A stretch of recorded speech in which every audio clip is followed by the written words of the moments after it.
I'm just going to ask you this fundamental question. The IMF is saying that we're being too sanguine.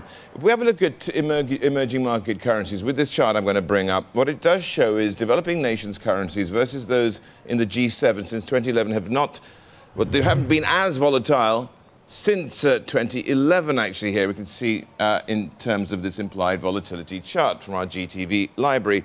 So from the currency perspective, it does seem as though there are jitters, and perhaps they're not being sanguine, or that sanguine, should I say. Do you agree with the IMF? Yes, I'd say people are, I think, sanguine that the trade effects won't be as severe as the worst case, and I agree with that. I don't think we're being too sanguine. I think this is an ongoing battle that will be resolved in a way that ends up being, in the long run, good for markets. I expect that's an out-of-consensus view, but I do think we will get resolution. And as someone mentioned already, the midterm election timing is really key to the U.S. position in this.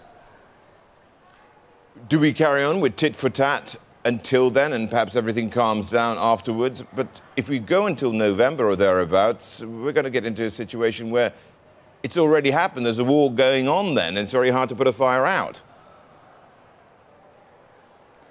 There is no question. No one wins a trade war. Some will do less poorly than others, but this is a drag, and it shows up in many places around markets.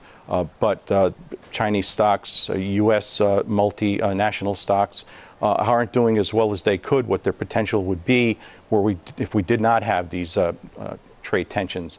But the political aspect of this can't be overlooked. The higher the trade tensions go, the higher President Trump's popularity goes with his base in the U.S.